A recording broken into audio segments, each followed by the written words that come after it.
Delhi police के अंदर 1986 में एक स्पेशल सेल का गठन हुआ था। स्पेशल सेल दिल्ली पुलिस की एक बड़ी महत्वपूर्ण ऑर्गेनाइजेशन है जो काम करती है इंटेलिजेंस ब्यूरो और रिसर्च एंड एनालिसिस विंग के साथ एक नोडल अथॉरिटी की तरह। यानी कि इंटेलिजेंस ब्यूरो की तरफ से कोई इनपुट यदि दिल्ली पुलिस को शेयर किया जाना हो तो वो स्पेशल सेल को दिया जाता है और स्पेशल सेल दिल्ली पुलिस के बाकी ब्रांचेस को शेयर करती है।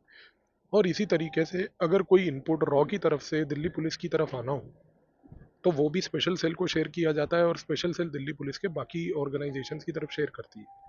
स्पेशल सेल एक काम और ये भी करती है कि दिल्ली पुलिस के जितने ऑर्गेनाइजेशनल यूनिट्स हैं उन सारे यूनिट्स में से जितनी इंटेलिजेंस गैदरिंग और जो इन्फॉर्मेशन मिलती है वो सारी इन्फॉर्मेशन को फिल्टर करके इंटेलिजेंस ब्यूरो और रिसर्च एंड एनालिसिस विंग दोनों के साथ वो शेयर करने का काम करती है। यानी कि स्पेशल सेल अगर कहें तो दिल्ली पुलिस की बड़ी महत्वपूर्ण एक ऑर्गेनाइजेशन और एक संस्था है। ये बनी तो 1986 में थी और उस समय जब भारत के अंदर पाकिस्तान की तरफ से टेररिस्ट एक्ट्स जो स्पॉन्सर किए जा रहे थे बहुत अग्रेसिव लेवल पे थे। लेकिन इसका एक किस्सा है 2002 का जो बहुत लोगों को आज की डेट में नहीं पता। और इस किस्से के तहत आप जानेंगे कि कैसे देश के अंदर दो जाबाज भारतीय पुलिस सेवा के आईपीएस अधिकारी भी आज की डेट में इतना बड़ा कंट्रीब्यूशन देश के लिए कर सकते हैं। 2002 की बात है कि उस समय स्पेशल सेल के अंदर एक एसीपी हुआ करते थे जिनका नाम था प्रमोद कुशवाहा। बड़े टैलेंटेड अधिकारी थे। प्रमोद कुशवाहा पुलिस ज्वाइन करने से पहले कंप्यूटर साइंटिस्ट थे और एक बड़ी महत्वपूर्ण सरकार की संस्था के साथ कंप्यूटर साइंटिस्ट का वो काम करा करते थे। कंप्यूटर की नॉलेज बहुत अच्छी थी और ये नॉलेज लेकर वो दिल्ली पुलिस के स्पेशल सेल में भी आए थे। एक बार की बात है 2002 में कि वो कश्मीर गए थे। कश्मीर में श्रीनगर उनका जाना इस कारण से हुआ कि दिल्ली पुलिस के पास कोई एक टेररिस्ट को लेके डोजियर था और वो टेररिस्ट के तार कश्मीर से जुड़े हुए थे। तो उस कारण से प्रमोद कुशवाहा को उस समय जाना पड़ा कश्मीर में श्रीनगर। जब वो श्रीनगर गए तो वहाँ पर एक बीएसएफ के कमांडेंट से उनकी मुलाकात हुई। वो बीएसएफ के कमांडेंट ने उनको एक चीज़ बड़ी महत्वपूर्ण बताई। उन्होंने कहा कि हाल ही में पाकिस्तान की ओर से आ रहे एक आतंकवादी को हमने मार गिराया है, लेकिन उसकी जेब से ये एक डायरी निकली है।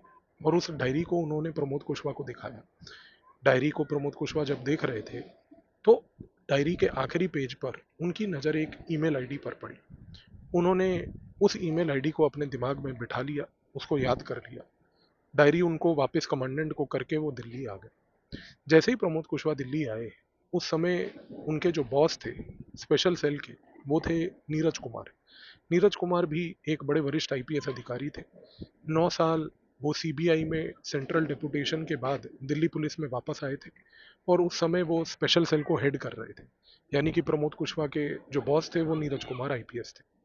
अब उन्होंने आते सार ये बात हमको बताई कि ऐसा ऐसा एक ईमेल आईडी मैंने देखा है। उन्होंने तुरंत प्रमोद कुशवाहा ने उस ईमेल आईडी को स्पेशल सेल के जो कंप्यूटर्स के डेटाबेसेस थे उसमें डाल के उसके आईपी एड्रेस को ट्रेस करने की कोशिश करी।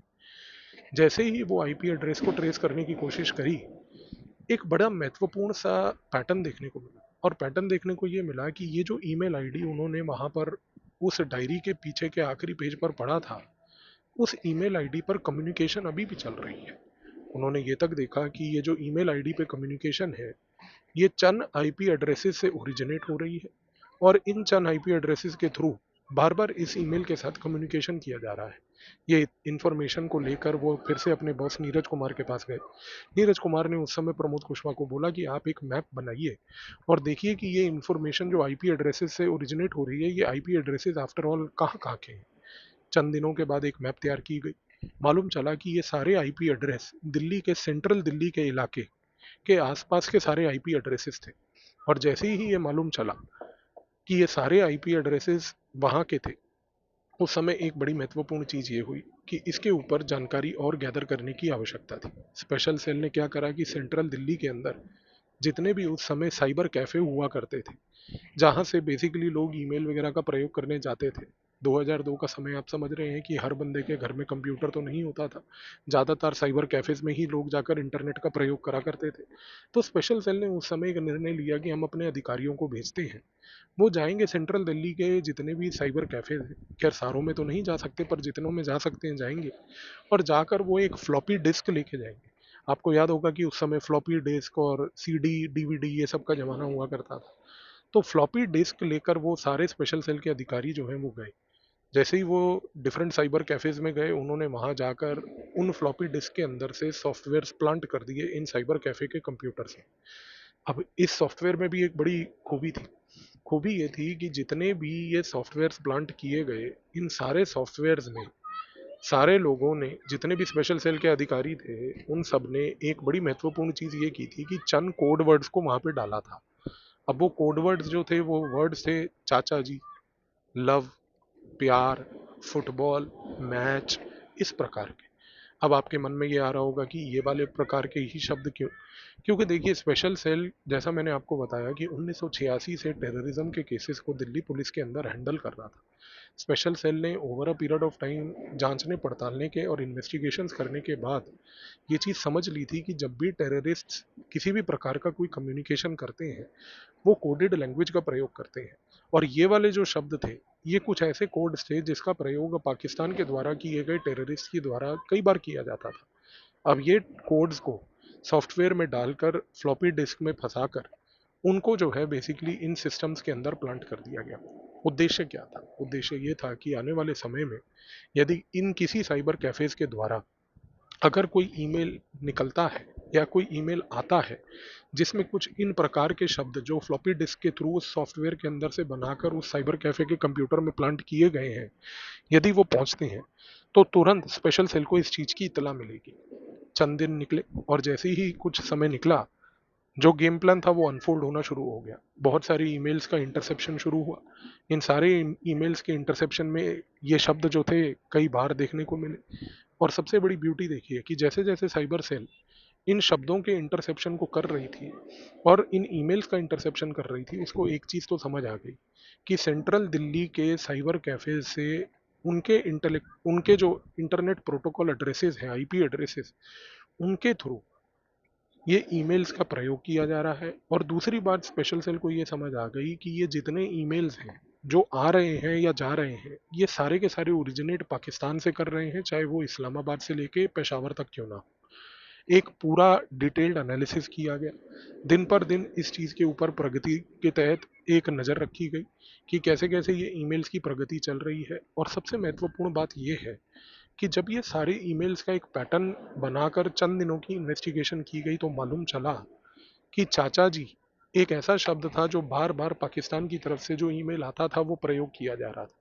और चाचा जी के शब्द के साथ ये बात बार बार बोली जा रही थी कि मैच की डेट तय करनी जा रही है, मैच के लिए प्लेयर्स को आइडेंटिफाई किया जाए, मैच होने वाला है, चाचा जी मैच में बहुत दिलचस्पी रखते हैं। और ये बात जब स्पेशल सेल को मालूम चली, जब उन्होंने इस पूरे पैटर्न का भंडाफोड़ किया, तो उनको एक चीज़ तो समझ आ गई कि उनकी जो डिक्शनरी उनके पास इवॉल्व हुई थी 1986 से, उसमें सबसे पहली बात, मैच का मतलब होता है एक टेररिस्ट एक्ट, यानी कि कोई आतंकवादी हरकत होने वाली है। दूसरी सबसे बड़ी बात, प्लेयर्स का मतलब होता है कि वो लोग जो इस आतंकवादी हरकत को अंजाम देंगे। और तीसरी सबसे बड़ी बात, जो शब्द चाचा जी का प्रयोग बार बार किया जा रहा था, स्पेशल सेल को ये बात मालूम थी कि चाचा जी और कोई नहीं बल्कि लश्कर तैयबा का जकी उर रहमान लखवी है। और ये जकी उर रहमान लखवी जो है, जिसका नाम चाचा जी था, जिसका कोड नेम चाचा जी था, जो पाकिस्तान से बार बार प्रयोग किया जा रहा था, उसका नाम ईमेल्स में आने से एक चीज तो तय हो गई, एक पैटर्न बन गया कि चाचा जी यानी कि लश्कर तैयबा यानी कि जकी उर रहमान लखवी कुछ लोगों के साथ मिलकर एक आतंकवादी हरकत को अंजाम देने दिल्ली में जा रहा है। अब जैसे जैसे ईमेल्स का इंटरसेप्शन हुआ, एक चीज और पता चली कि ये जो मैच है ये फरवरी में खेला जाएगा, क्योंकि एक ईमेल में ये कम्युनिकेशन हुआ पाकिस्तान की तरफ से उस आईपी एड्रेस की तरफ, उस ईमेल की तरफ, कि फरवरी में मैच खेला जाएगा और ये मैच फरवरी के आखिरी हफ्ते में खेला जाएगा। अब जब ये बात पता चल गई, तो एक डेफिनेट इनपुट दिल्ली पुलिस के पास आ चुका था। डेफिनेट इनपुट ये था कि भाई अब चाहे कुछ भी हो, इतना तो तय हो चुका है कि लश्कर तैयबा जकी उर रहमान नकवी के तहत दिल्ली के अंदर एक आतंकवादी हरकत फरवरी 2002 के महीने में करने जा रहा है। लेकिन जैसे जैसे ईमेल्स की कम्युनिकेशन और बढ़ती गई, आने वाले जो ईमेल्स थे उन सारे ईमेल्स में एक समस्या हुई। और वो समस्या ये थी कि जितनी भी अब लैंग्वेज का प्रयोग किया गया वो अब एक कोडेड लैंग्वेज थी। और वो कोडेड लैंग्वेज इस प्रकार से डिज़ाइन की गई कि जिसकी वजह से दिल्ली पुलिस को बड़े कष्ट हुआ। अब सबसे बड़ी बात ये थी कि भाई जब ये फाइनल हुआ कि फरवरी में अटैक होना है, तो फाइनली फरवरी में अटैक होने के बाद जो सब्सिक्वेंट कम्युनिकेशन आ रहा था वो कोडेड लैंग्वेज में आ रहा था।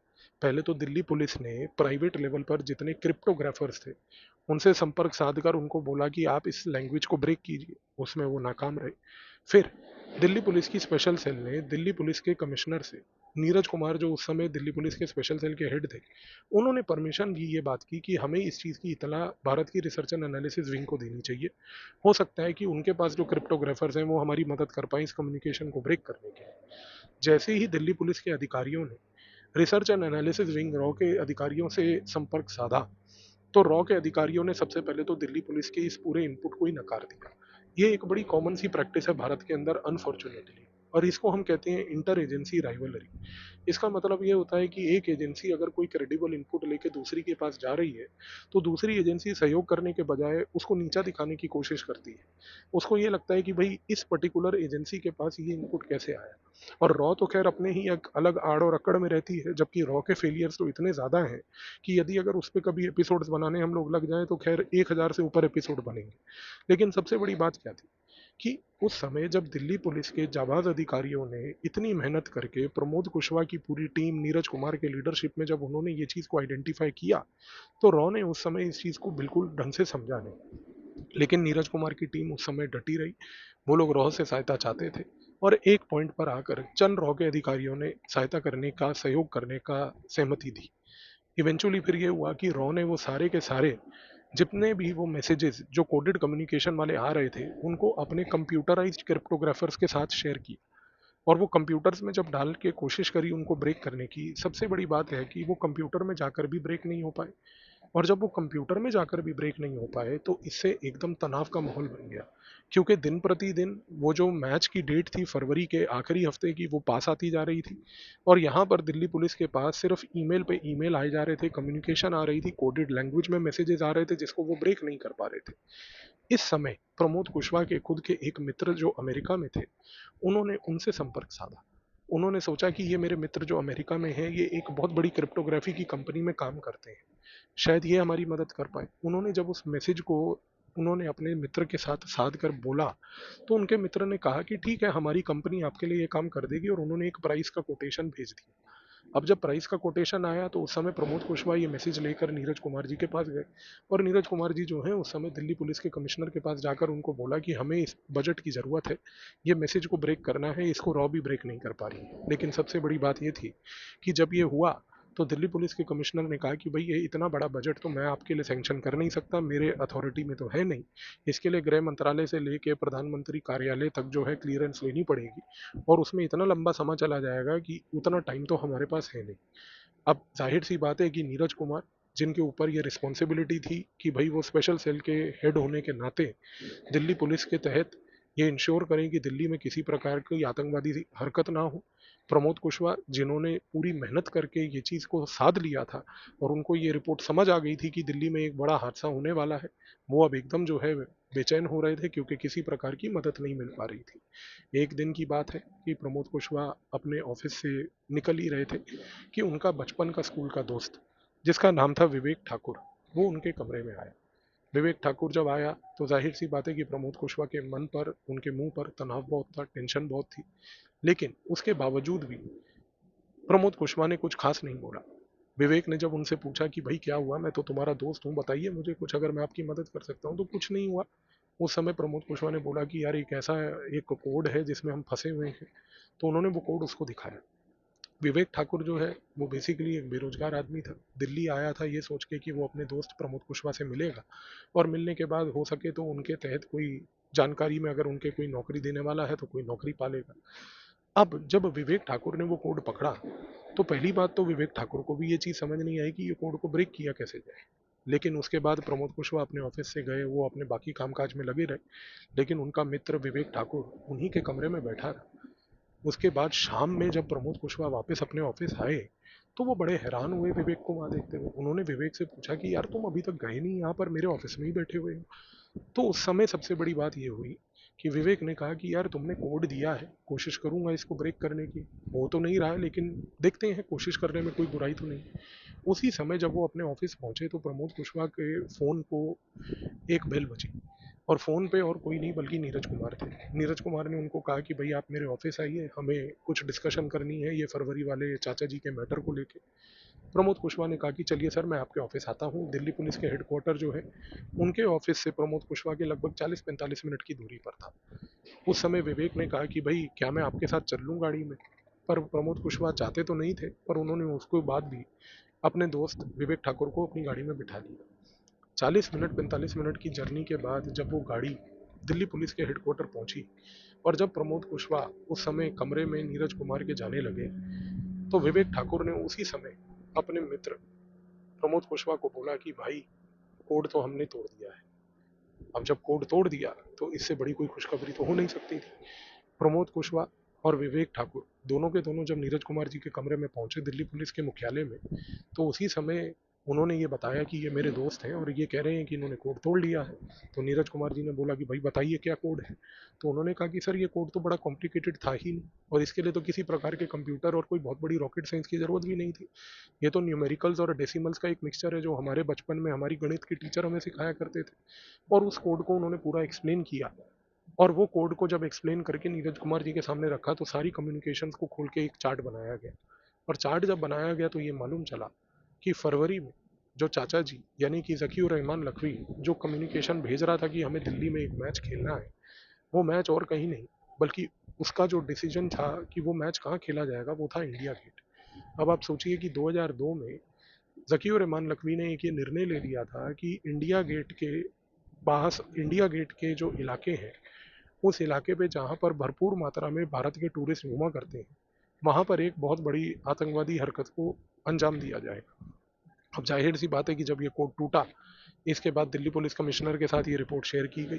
दिल्ली पुलिस कमिश्नर और नीरज कुमार उसी रात एक मीटिंग में गए। उस मीटिंग में भारत के गृह मंत्री लालकृष्ण आडवाणी, आईबी और रॉ के चीफ्स और बाकी गृह मंत्रालय के वरिष्ठ अधिकारी, गृह सचिव वगैरह बैठे थे। उन सारों के सामने एक प्रेजेंटेशन दी गई। बताया गया कि ये कोड इस तरीके से टूटा है, और ये कोड टूटने के बाद ये प्रकार से इनपुट आया है, और ये इनपुट आने के बाद ये मालूम चला है कि इंडिया गेट के इस इलाके में फरवरी के आखिरी हफ्ते में एक बहुत बड़ा आतंकवादी हरकत का अंजाम देने जा रही है लश्कर ए तैयबा ज़कीउर रहमान लखवी के तहत। लाल कृष्ण आडवाणी ने उसी समय इस इनपुट को पॉजिटिव तरीके से लेते हुए ये बोला कि अब क्योंकि 3-4 दिन ही बचे हैं आखिरी हफ्ते फरवरी के जाने में, तो इस टेररिस्ट अटैक को रोकने का तरीका सबसे सरल यही है कि पूरे इंडिया गेट के आसपास के इलाकों में और इंडिया गेट का जितना भी वो ग्राउंड्स है वहाँ पर आर्मी की डिप्लॉयमेंट कर दी जाए। जैसे ही भारत की सेना को ये इतला दी गई कि आप अपनी डिप्लॉयमेंट वहाँ पर कीजिए, वो रात का ही डिसीजन 2 घंटे के अंदर अंदर इम्प्लीमेंट हो गया। अगले दिन सुबह जब जो लोग सैर करने के लिए इंडिया गेट जाते हैं, जब वो वहाँ पहुँचे तो उन्होंने देखा कि हर जगह जगह पर चप्पे चप्पे पर बंदूक लिए हुए इंडियन आर्मी के लोग खड़े हैं। स्ट्रेटेजिक लोकेशंस पे इंडियन आर्मी ने टैंक्स डिप्लॉय करके रखे हैं, और वो टैंक्स और वो जो जितने भी इंडियन आर्मी के जाबाज अधिकारी वहाँ पर पोस्टेड थे, उन सारों ने अगला 1 से 1.5 हफ्ता अपनी प्रेजेंस वहाँ बनाई रखी। इससे एक चीज़ तो तय हो गई कि ज़की और रहमान लखवी के जो वो एजेंट्स थे, जो स्लीपर सेल्स थे, जो दिल्ली में घूम रहे थे, जिन्होंने इंडिया गेट में टेररिस्ट अटैक करना था, जब उन्होंने आकर उस जगह का जायज़ा लिया होगा और उन्होंने देखा होगा कि किस भारी मात्रा में इंडियन आर्मी वहाँ डिप्लॉयड है, तो उसके बाद उन्होंने ये निर्णय ले लिया कि भाई हम ये टेररिस्ट अटैक नहीं करेंगे।